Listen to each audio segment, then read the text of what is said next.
नमस्कार, मैं अर्पिता परमार आप सभी दर्शकों का सिटी न्यूज मुजफ्फरपुर में स्वागत करती हूं। अब बढ़ते हैं आज के मुख्य समाचार की ओर। भारी बारिश के कारण मुजफ्फरपुर स्मार्ट सिटी फिर हुआ पानी पानी। जल निकासी को लेकर निगम प्रशासन हाफ रही है। बूढ़ी गंडक नदी के जलस्तर में हो रही लगातार वृद्धि के कारण शहर के निचले इलाके में घुसा बाढ़ का पानी। और औराई प्रखंड के बाढ़ प्रभावित क्षेत्रों में पीने के पानी को लेकर परेशान है ग्रामीण। और ये थी आज के मुख्य समाचार। अब खबरें विस्तार से। जिले में भारी बारिश के कारण एक बार फिर मुजफ्फरपुर स्मार्ट सिटी पानी पानी हुआ। शहर के प्रमुख मार्गों और कई मोहल्ले के घरों में पानी घुसा। देखिए रिपोर्ट। जिले में रविवार की सुबह से शुरू हुई भारी बारिश की वजह से स्मार्ट सिटी पानी पानी हो गया। शहर की सड़कों एवं गली मोहल्लों में 2 से 3 फीट पानी जमा हो गए। मोती झील, जवाहरलाल, इस्लामपुर, सूतापट्टी समेत शहर के प्रमुख बाजार जलमग्न हो गए। घरों एवं दुकानों में बारिश का पानी घुसने से भारी परेशानी हो रही है। दिन भर हो रही भारी बारिश एवं जलजमाव से लोगों का जीवन अस्त व्यस्त हो गया है। जलजमाव के पानी में तैर रही गंदगी सड़क एवं नाला का फर्क मिटा दिया है। पहले से सड़क पर जमा कूड़ा कचरे पानी में तैरने लगे हैं। जमा पानी को निकालने में स्मार्ट सिटी के नाले हाफ रहे हैं। बारिश का पानी कई घरों एवं दुकानों में प्रवेश कर गया। मोती झील में कई दुकानों में 1 फीट पानी लग गया, जिससे सामान बर्बाद हो गए। वहीं शहर के कई मोहल्ले के लोगों के घरों में पानी प्रवेश कर जाने से जीना मुहाल हो गया है। परेशानी तो बहुत है, चारों तरफ एक तो पूरे रोड पे गड्ढे और पूरा पानी से भरा हुआ है। जिधर अभी तो फिलहाल स्कूल देख रहे हैं, सामने भी स्कूल है। सब अभी कोरोना को लेकर के अभी स्कूल वगैरह बंद है तो चलिए ठीक है, बच्चे को अभी परेशानी नहीं हो रही। लेकिन जो मोहल्ले के लोग हैं, जो राशन का सामान लेने के लिए निकल रहे हैं, पूरे पानी में हिलते हुए अभी हम खुद राशन का सामान लेने के लिए निकले हैं, गड्ढे में गिरने से बच गए हैं। पूरा चारों तरफ पानी ही पानी है। तो यहाँ के नगर विकास मंत्री लोग क्या कर रहे हैं, इस चीज़ का समाधान निकाला जाए, जल्द से जल्द निकाला जाए, क्योंकि बहुत ज़्यादा परेशानी बढ़ चुकी है। वहीं मौसम विभाग ने बिहार में अगले 72 घंटे के लिए भारी बारिश के साथ वज्रपात के लिए अलर्ट जारी किया है। बूढ़ी गंडक नदी के जलस्तर में वृद्धि के कारण शहर के निचले इलाके में घुसा बाढ़ का पानी। लोगों का पलायन शुरू हो गया। जिले के लोग बाढ़ और कोरोना की दोहरी मार झेलने को मजबूर हो गए हैं। इन दिनों नेपाल के तराई वाले क्षेत्र में हो रही बारिश से बूढ़ी गंडक नदी के जलस्तर में लगातार वृद्धि हो रही है, जिससे मुजफ्फरपुर शहर के निचले व नदी के मुख्य धारा से सटे मोहल्ले और गांव में बाढ़ पानी तेजी से फैलने लगा है। शहर के सिकंदरपुर के झील नगर, कर्पूरी नगर, आश्रम घाट, सीढ़ी घाट सहित अन्य निचले इलाकों में बसे लोगों के झोपड़ियों में नदी का पानी घुस गया है। वहीं शहर के निकटवर्ती कांटी प्रखंड के 3 पंचायत में बूढ़ी गंडक नदी का पानी तेजी से फैल रहा है, जिसमें मिठनसराय, मुस्तफापुर, कोल्हुआ, पैगंबरपुर के लोगों को बाढ़ के पानी के कारण काफी परेशानी का सामना करना पड़ रहा है। वहीं कुछ परिवार पलायन कर एनएच पर रहने को मजबूर हैं। नदी के बढ़ते जलस्तर से ग्रामीणों के साथ शहरवासी भी काफी भयभीत हैं। लोगों का कहना है कि एक तो कोरोना संक्रमण से पहले ही काफी परेशानी बढ़ गई है। यदि इस तरह दिन प्रतिदिन नदी का जलस्तर बढ़ा तो कई परिवार बेघर हो जाएंगे। अभी तक प्रशासन की तरफ से किसी तरह की प्रशासनिक सुविधाएं मुहैया नहीं कराई गई है। हालांकि बूढ़ी गंडक नदी के बढ़ते जलस्तर में 3 से 4 फीट की वृद्धि हुई तो यह पूरा इलाका डूब जाएगा। प्राकृतिक आपदा के रूप में ये बाढ़ है, तो नेपाल अपना बराज शायद पूरा खोले हुए है। इससे बूढ़ी गंडक उपना गई हुई है और ये चारों तरफ पानी का तांडव जारी है। ये आप मिठनसराय गांव में है खड़े। ये तेनी बांध से सटे एक छोटी उपधारा यूं ही बन के निकल गई है, जो प्रशासन के लापरवाही के कारण ये धारा उपधारा प्रमुख धारा का रूप ली हुई है। बढ़ते जा रहा है सर, रोज बढ़ रहा है सर। कोई कभी 1 मीटर कभी 1.5 हाथ बढ़ रहा है सर। कोई सुविधा नहीं मिल रहा सर। बताइए इस विषय में आप क्या कहना चाहेंगे? बताइए। कितना डर लग रहा है इस तरह? डर रातों रात हम सोचते कि कहीं आज न मर जाए। डर पानी हिल करके पार कर नैया चल रहा है। और कितने परिवार प्रभावित हुए हैं इससे? लगभग 25-30 घर है। कितना परेशानी का सामना करना पड़ रहा है आप लोग को इस बहुत कष्ट है। अभी 4 लाइन में महाराज जा रहा है, इसमें नैया भी नहीं मिल रहा है, वो नैया चला पर दिन में तो 4 लाइन के पानी है के पार कर रहा है। प्रशासनिक कुछ कार्रवाई कुछ से कुछ मदद नहीं है अभी, न मुखिया जी ध्यान दे रहा है, न कोई प्रशासन आकर के ध्यान दे रहा है, न कर्मचारी आ रहे हैं। औराई प्रखंड के बाढ़ प्रभावित क्षेत्रों के ग्रामीणों को पीने के पानी का संकट गहराता जा रहा है। लोग हैंडपंप से निकलते गंदे पानी को पीने को है मजबूर। देखिए रिपोर्ट। जिले में बागमती के बाढ़ प्रभावित क्षेत्रों में रहने वाले लोगों को पीने वाले पानी की एक बड़ी समस्या उत्पन्न हो गई है। पहले ही बाढ़ के पानी से घर, खेत, खलियान सब डूब चुका है। इसके बाद लोग ऊंचे स्थलों पर शरण लिए हुए हैं। वहां जो भी एक आध चापाकल है उसमें से भी काफी गंदा पानी निकल रहा है जो एकदम पीने लायक नहीं है। मुजफ्फरपुर के औराई प्रखंड जो कि बागमती से काफी प्रभावित है, औराई के कई गांव बाढ़ की चपेट में है। उन गांव के लोगों ने नदी किनारे बांध पर शरण ली है, लेकिन वहां पीने वाली पानी तक नसीब नहीं हो रही है। ग्रामीण बताते हैं कि पिछले कई दिनों से बाढ़ का पानी आ गया है। हम लोग गांव से बाहर बांध पर शरण लिए हुए हैं, लेकिन यहाँ पर खाने पीने की तो समस्या है ही, साथ ही सबसे ज्यादा दिक्कत पीने वाले पानी की उत्पन्न हो रही है। इसे गांव में बाढ़ आया हुआ है, कुछ लोग आदमी बांध पे भी आए हुए हैं, कुछ लोग इधर अंदर फंसे हुए हैं। किसी तरीके का कोई सरकार की तरफ से ये नहीं हुआ है। और इधर कल भी है, एक कल भी खराब है, नहीं खाना बनाने के लिए पानी आदमी इसी का इस्तेमाल कर रहा है। यहीं से पानी आ रहा है, यहीं से खा रहा पी रहा है। इसमें तो इतना बालू रेती गिर रहा है कि कुछ हद हिसाब में आदमी अगर एक दिन पी ले तो मर। घर में घुसा हुआ, यहाँ पर हम लोग बांध पर है तो कोई अभी नहीं है व्यवस्था, न पानी है न कुछ है। कल देखिए कादो निकल रहा है, आप भर करके देखिए पानी निकल रहा है। दूर से पानी लाना पड़ता है, उधर आगे बढ़ करके दूरी में है, कल वहाँ से पानी लाना पड़ता है ढो करके, कम से कम 100-125। यहाँ पे तो खैर बाढ़ आने के बाद रहने का व्यवस्था भी नहीं है। सरकार के द्वारा इस पे कोई भी ध्यान नहीं दिया जा रहा है। रहने के लिए न कोई पॉलीथीन का व्यवस्था है। जिस तरह से होता है आदमी गुजर बसर कर रहा है। पानी पीने के लिए भी यहाँ पे कोई शुद्ध पानी पीने के लिए कोई व्यवस्था नहीं है। विधायक द्वारा एक चापाकल भी यहाँ दिया गया है, उसमें से सिर्फ कादो गिर रहा है। दूर दूर से पानी पीने के लिए आदमी ला रहे हैं। इस पे सरकार प्रशासन का कोई निगाह नहीं है। सारे लोग आते हैं और जाते हैं, देख करके सिर्फ ये देख रहे हैं कि पानी बढ़ रहा है या घट रहा है, इसके अलावा और कोई शुद्धि लेने वाला नहीं है। वहीं बाढ़ प्रभावित क्षेत्रों में उत्पन्न पेयजल की समस्या पर SDM east doctor Kundan Kumar ने बताया कि इन इलाकों में रहते हुए इन्हें पूर्व से इसकी जानकारी रहती है। वो लोग अपने चापाकल को रेस करके रखे होते हैं, फिर भी पीएचडी एवं हेल्थ डिपार्टमेंट के द्वारा हेलोजन टेबलेट डाला जाएगा। साथ ही जिन क्षेत्रों में यह समस्या है उन क्षेत्रों के अंचलाधिकारी को यह निर्देश दिया जाएगा कि जाकर प्रभावित क्षेत्रों में हेलोजन टेबलेट का वितरण करवाए एवं सभी तरह की व्यवस्था करे। देखिए, जो उन क्षेत्रों में लोग रहते हैं और उनका ये प्रैक्टिस भी रहा है, और हम लोग उन लोगों को सजेस्ट करते हैं कि जो पानी है उसको चापाकल का लेवल रेज करके रखते हैं वो लोग। फिर भी हम लोग चापाकल में पीएचडी डिपार्टमेंट एवं हेल्थ डिपार्टमेंट से हेलोजन टेबलेट्स वगैरह डालेंगे। और जहाँ पे भी ये शिकायत है सभी अंचल अधिकारी को ये निर्देश दिया जाएगा कि वहाँ पे व्यक्तिगत रूप से अभिरुचि लेकर के उन क्षेत्रों में पर्याप्त मात्रा में हेलोजन टेबलेट्स वितरित कर दें। पुलिस प्रशासन के नाक के नीचे अखाड़ा घाट पुल से बेखौफ युवक नदी में छलांग लगाकर स्टंट दिखा रहे हैं। जिंदगी नहीं है इतनी सस्ती, कहीं मुश्किल न पड़ जाए ये मस्ती। ये कहावत तो आप लोगों ने सुनी ही होगी।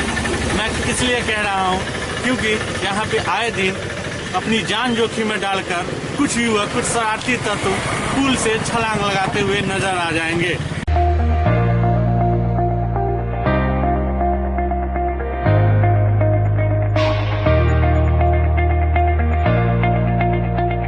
इस तस्वीर को आप गौर से देखिए। ये डरावने वाली तस्वीर आपको जरूर चौंका रही होगी। ये तस्वीर ग्रामीण इलाके की नहीं बल्कि यह तस्वीर शहर के अखाड़ा घाट पुल की है, जहां कुछ युवक अपनी जान की परवाह किए बगैर पुल से नदी में बेखौफ होकर छलांग लगा रहे हैं। यहाँ सबसे चौंकाने वाली बात यह है कि कुछ शरारती युवकों द्वारा खुलेआम यह स्टंट किया जा रहा है और महज कुछ दूरी पर सिकंदरपुर ओपी थाना है। लेकिन वहां की भी पुलिस इन शरारती युवकों को रोकने में असफल साबित हो रही है। नेपाल तथा तराई क्षेत्रों में लगातार हो रही बारिश के कारण आजकल बिहार की जो प्रमुख नदियां हैं वो आजकल उफान पे चल रही हैं। इसके बावजूद इस तरह का स्टंट बच्चे करते नहीं थक रहे हैं। इस वक्त मौजूद हूँ अखाड़ा घाट पाया नंबर 2 के पास और इसी पुल के पाया की तस्वीर आपको कभी कभी अगर आप इधर से गुजरेंगे तो इस तरह की तस्वीर आपको देखने को मिल जाएगी कि इसी पाए से अपनी जान जोखिम में डालकर कुछ युवक, कुछ शरारती तत्व के बच्चे इस पाए से इस नदी में छलांग लगाते हुए दिख जाएंगे। ये नदी जो है ये बूढ़ी गंडक नदी है, शहर के बीचों बीच बहने वाली ये नदी है।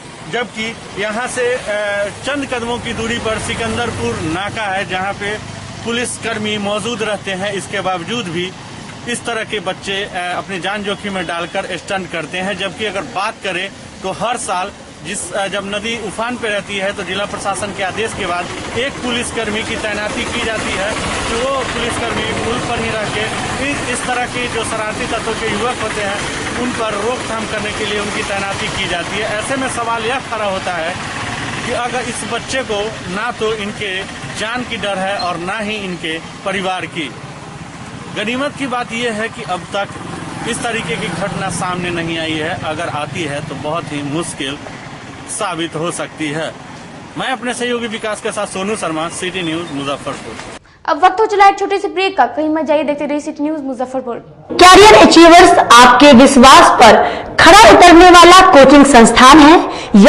हमारे यहाँ मेडिकल, IIT, JEE तथा फाउंडेशन की तैयारी भी कराई जाती है। इसके अलावे exclusive batch JEE mains, advance की भी क्लासेस चलाई जाते हैं। छात्र छात्राओं को 100% स्कॉलरशिप की भी व्यवस्था है। यहाँ से कितने छात्र छात्राएं सफलता की सीढ़ी चढ़ चुके हैं। Classes taken by top mentors, तो हमारे यहाँ अवश्य पधारें। तो हमारा पता याद रखें, हमारा पता है career achievers, Mithanpura, near North Point School और हमारा कॉन्टेक्ट नंबर है 8002479735 या फिर आप हमें कांटेक्ट कर सकते हैं 8877430251 पर। सबसे बड़ी बात तो ये है कि हम चाहते हैं कि हमारे इस मिशन में हमारे बच्चे गंगा पार करके उस पार नहीं जा पाए। यही नहीं, मिशन तो तब सक्सेसफुल होगा जब गंगा पार के बच्चे यहाँ एडमिशन लेने के लिए मार करेंगे। इसी आशा के साथ इंस्टीट्यूट तो हम लोग चला रहे हैं, अपने बच्चों को खुश करने की कोशिश कर रहे हैं। बच्चों को मैंने यही कहा है, तुम अपना समय दो, मैं तुम्हें आसमान की बुलंदियों पर पहुंचा दूंगा। मुजफ्फरपुर की शान और अपने कलाकृतियों से बॉलीवुड के स्टारों में अपनी पहचान बना चुका बाबा की दुकान लहठी भंडार पिछले 50 वर्षों से आपके पसंद का ख्याल रखती है। यहाँ से लाह की बहुरानी सेट बॉलीवुड की स्टार ऐश्वर्या राय ने अपनी शादी में पहनी थी। यहाँ से राजनीतिक गलियारों के नामचीन चेहरों की दुल्हन भी सजी थी। हमारे यहाँ शादी सेट, बहुरानी सेट, जयमाला सेट, लाह के फैंसी आइटम कुशल कारीगरों द्वारा निर्मित कराई जाती है। इसके अलावा चूड़ा सेट, कंप्यूटर चूड़ा, कुंदन चूड़ा, वाटरप्रूफ चूड़ा, चुंदरी 3 बुंदिया, बंग बंगरी, हिंगलू, पाक चूड़ा, जंगली चूड़ा का भी निर्माण अपने कारीगरों द्वारा कराती है। यही नहीं, लाह से बनी कान का टॉप्स, रिंग, नथ, गला का हार, मांग टीका, पेन स्टैंड, हाथी, बिछिया, ग्लास, करा भी बनाती है। तो एक बार हमारे यहाँ अवश्य पधारे। बाबा की दुकान लहठी भंडार, इस्लामपुर, मुजफ्फरपुर। हमारा कांटेक्ट नंबर है 9308620444। 40-50 साल से जो हमारी दुकान है ये बाबा की दुकान लहठी भंडार, समझे ना, पुश्तैनी हम लोग का काम ही है।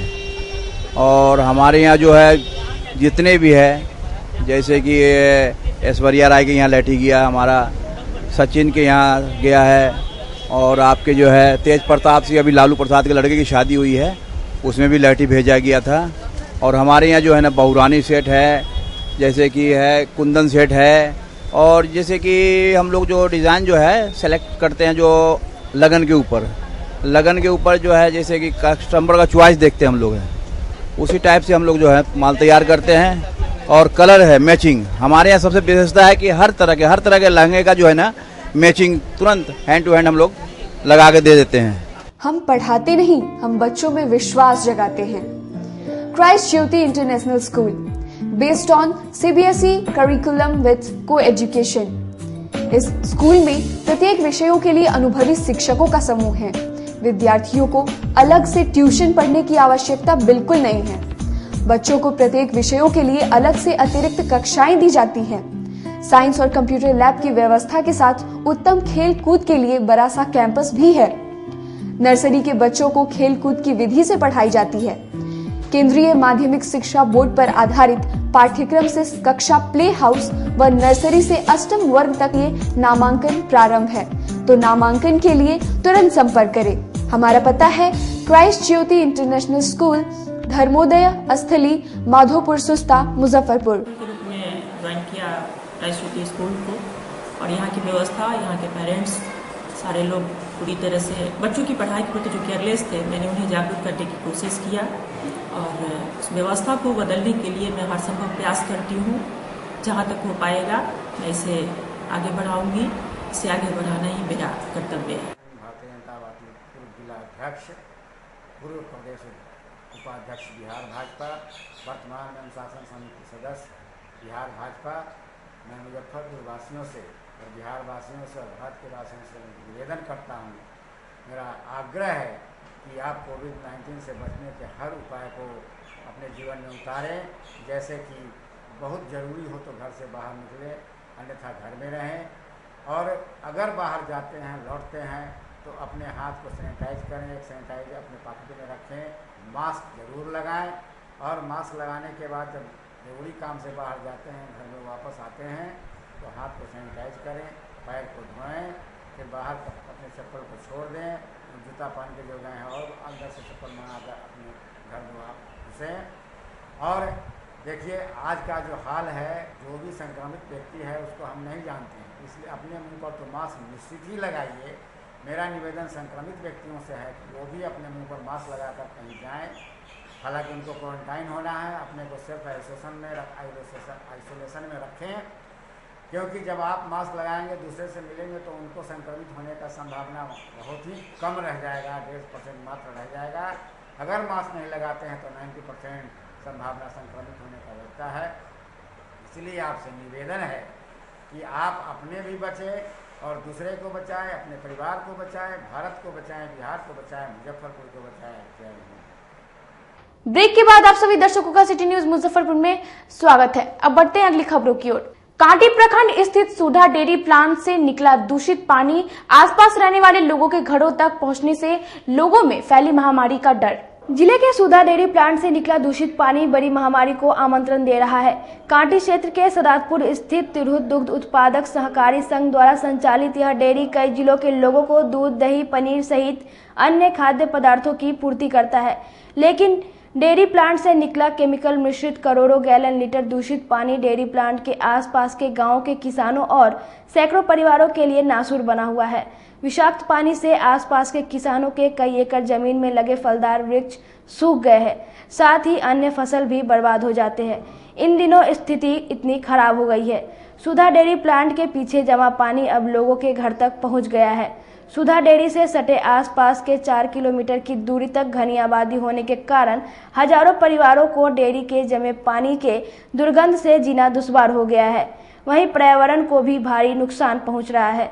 स्थानीयों को डर है कि इस जमे पानी से बड़ी महामारी फैल सकती है। इसको लेकर ग्रामीणों में काफी आक्रोश है। समस्या तो अभी बहुत बड़ी है। आप देख सकते हैं कि अभी हम सदातपुर पंचायत में खड़े हैं और हमारे सदातपुर पंचायत में यहाँ जो सुधा डेयरी प्लांट आप देख रहे हैं और उसका जो अविष्ट पानी है उसके कारण आप देख सकते हैं कि कितना जल जमा हुआ है और कई एक वर्षों से ये मूलभूत समस्या है। एक समय हुआ करता था जब यहाँ पे पूरा हरा भरा लीची का बगीचा हुआ करता था, जिससे यहाँ के हमारे जितने भी सदातपुर निवासी हैं जो उसे बेचकर, उसके फल को बेचकर अपना जो है पालन पोषण किया करते थे। और आप देख सकते हैं, आपके तस्वीर के द्वारा हम दिखा सकते हैं, आपके सीजो न्यूज के माध्यम के द्वारा, कि आज पूरा जो है लीची बगीचा भी सूख गया है और यहाँ पे पूरा दलदल बन गया है। और कई एक दिनों से जो बारिश हुई है, कई एक महीने से जो बारिश हुई है, उसके कारण जो आप देख सकते हैं समस्या की पूरा पानी जो है, एक तो डेयरी का पानी, ऊपर से बरसात का पानी जो बहते हुए इस पुलिया के द्वारा हमारे पंचायत सदातपुर में जो है पूरा पानी जो घुसा है, जिस कारण लोगों का रहना जो है दुर्लभ हो गया है। और एक वैश्विक महामारी अभी जो कोरोना वायरस चला है, उसके बाद से जो है ये एक तो अलग प्रकोप है। और एक इस पानी को आप देखिए कि ये सड़ने के बाद जो है, और एक केमिकल जो है इसमें मिश्रित है, जो भी केमिकल से जो दूध बना है उसका पानी जो मिश्रित है, जिस कारण और भी लोगों का, छोटे बच्चे हैं जिसके कारण बहुत समस्या, बड़े हैं, बुजुर्ग हैं, और कोरोना वैश्विक महामारी भी है। उसके अलावा जो है डेंगू, मलेरिया, फ्लैग, हैजा जैसी जो है बीमारी जो है पहले से पूर्व में भी थी और इसके कारण जो है और भी ज्यादा जो है बीमारी जो है आ सकता है। इसीलिए हम आपसे अनुरोध कर रहे हैं कि आप इस चीज को जो है बारीकी से दिखाएं। और ऐसे आज जो है हम लोगों ने सुधा डेयरी, जो सदातपुर पंचायत के जितने भी हम लोग निवासी हैं, आज एकजुट होकर आज हम लोग गए थे अपने सदातपुर पंचायत के सुधा डेयरी के एमडी से मिलने। तो उनसे बातचीत हुई, उन्होंने आश्वासन भी दिया है, बोला है उन्होंने कि हाँ अभी लॉकडाउन टूटने दीजिए, तो उसके बाद जो है इस पे कार्रवाई होगी। इसलिए जो है आज हम लोग मिले हैं। अगर इस चीज पर अगर कार्रवाई नहीं हुई तो हम लोग सुधा डेयरी का गेट जो है घेरने का काम करेंगे, उसके कार्य को जो है बाधा हम लोग करेंगे, जिससे कि कार्य न हो। और जब तक कार्य नहीं रुकेगा तब तक जो है इस समस्या का जो है निवारण भी नहीं होगा। सदातपुर पंचायत, सदातपुर कल्याण सेना, मैं रजनीश चौबे, सदातपुर निवासी। जय हिंद, जय भारत। सुधा डेयरी के प्रबंध निदेशक ने कहा कि हमारे प्लांट से निकला दूषित पानी का अवशेष आसपास में नहीं है। प्रतिदिन 10,000 लीटर पानी बाहर की ओर निकासी हो जाता है, उसमें कमी आई है। उन्होंने कहा कि आने वाले दिनों में जो भी पानी निकलेगा उसका तालाब बनाकर संरक्षण करेंगे। इस समस्या का निदान अतिशीघ्र किया जाएगा। इस संबंध में अभी तो बरसात का दिन है और पिछले साल से लगभग 40% वर्षा ज्यादा हुआ है। हम लोग वर्षा के पानी जो ना ही फोरलेन की पानी है वो हमारे डेयरी में आ जाती है, तो इससे हम भी प्रभावित हुए और वर्षा की पानी फैल रहा है। हमारे डेयरी की बहुत ज्यादा अवशेष नहीं है, लेकिन हमारे डेयरी में हम लोगों ने इसको, जो भी हमारे यहाँ डेयरी से पानी निकलता है उसको हम स्वतः यहाँ ईटीपी प्लांट में उसको स्वच्छ करते हैं और उसको बाहर हम उसको डिस्पोजल करते हैं। और पानी को कम करने के लिए हमने जो यहाँ से कैन में जो दूध संग्रहण करते थे उसको तुर्की ले गए। अब तुर्की में हमारा दूध का संग्रहण होता है, तो लगभग 10,000 लीटर जो पानी प्रतिदिन निकलते थे उसको हमने बंद कर दिया। कुछ दूध का पैकिंग हम लोग मोतिहारी में एक डेयरी बना करके और वहां पैकिंग कर रहे हैं, तो उससे भी पानी का जो निकलता था उससे भी कम हो रहा है। तो इस डेयरी पर पानी का लोड हम लोग लगातार कम कर रहे हैं और हम यहाँ के ग्रामीणों को यह आश्वासन देते हैं कि आने वाले दिनों में हम जो भी पानी निकलेगा हम स्वयं उसका तालाब बनाकर उसका संरक्षण करेंगे, उसका सफाई करेंगे और कहीं कोई दिक्कत नहीं होगा। हमारा ईटीपी प्लांट भी अभी कार्यरत है और इससे जो न्यू टेक्नोलॉजी का जो प्लांट है उसके लिए भी हम लोग बनाने के लिए आगे कार्रवाई कर रहे हैं। इसलिए हमारी पूरी आश्वासन है और हमें वचन देते हैं कि हमारे डेयरी के चलते किसी भी ग्रामीण को कोई दिक्कत नहीं होगा। भाकपा माले के सदस्यों ने डॉक्टर काफिल खान की रिहाई की मांग को लेकर यूपी सरकार के खिलाफ प्रदर्शन किया। मालीघाट स्थित भाकपा माले नगर कार्यालय में भाकपा माले और इंसाफ मंच के सदस्यों ने संयुक्त रूप से डॉक्टर काफिल खान की रिहाई की मांग को लेकर यूपी सरकार के खिलाफ प्रदर्शन किया। भाकपा माले का आरोप है कि काफिल खान को यूपी सरकार द्वारा फर्जी केस में फंसाकर जेल भेजा गया है। भाकपा माले के नगर अध्यक्ष सूरज कुमार ने कहा कि जब तक यूपी सरकार डॉक्टर काफिल खान को रिहा नहीं करती है तब तक यह आंदोलन जारी रहेगा। वो शख्सियत है देश के अंदर में जो डॉक्टर काफिल खान, जिनको पूरा देश इस रूप में जानता है कि बीआरडी जो हॉस्पिटल गोरखपुर के अंदर में था, जिस समय ऑक्सीजन की कमी के कारण बच्चे मर रहे थे, उस समय डॉक्टर काफिल खान एक मसीहा के रूप में सामने आए। लेकिन सियासत इतनी गंदी होती है, सियासत ऐसी होती है कि योगी सरकार को डॉक्टर काफिल का होना नागवार गुजरा और योगी सरकार लगातार डॉक्टर काफिल खान को निशाना बनाती रही है। अभी उनको तीसरी बार जेल में डाला गया है। बागेश्वरी मुक बधिर विद्यालय में इनरव्हील क्लब द्वारा मुक बधिर बच्चों के बीच ऑनलाइन पेंटिंग प्रतियोगिता का आयोजन किया गया। बागेश्वरी मुक बधिर आवासीय विद्यालय में इनरव्हील क्लब मुजफ्फरपुर द्वारा मुक बधिर बच्चों के बीच ऑनलाइन चित्रकला प्रतियोगिता का आयोजन किया गया। इस प्रतियोगिता में बागेश्वरी मुक बधिर विद्यालय के बच्चों के अलावे कई जगहों के बच्चों ने हिस्सा लिया। इस प्रतियोगिता का मुख्य उद्देश्य कोरोना काल में भी मुक बधिर बच्चे अपनी प्रतिभा का परिचय दे सके। आयोजक ने बताया कि इस प्रतियोगिता में जीते हुए प्रतिभागियों को पुरस्कृत भी किया जाएगा। Online painting competition Inner Wheel club और मुजफ्फरपुर के द्वारा किया जा रहा है, हमारे मुक बधिर बच्चों के द्वारा। और जो बच्चे इसमें फर्स्ट सेकेंड करेंगे उसको इनरव्हील क्लब ऑफ मुजफ्फरपुर के द्वारा प्राइज दिया जाएगा स्कूल खुलने के बाद जब बच्चे जब वापस आएंगे तो। और इसका जज जो है वो ज्योत्सना जी है। मैं संजय कुमार, बागेश्वरी मुक बधिर विद्यालय। आज के लिए बस इतना ही। कल फिर हाजिर होंगे कुछ नई खबरों के साथ। तब तक के लिए मुझे और मेरी पूरी न्यूज टीम को दीजिए इजाजत। नमस्कार।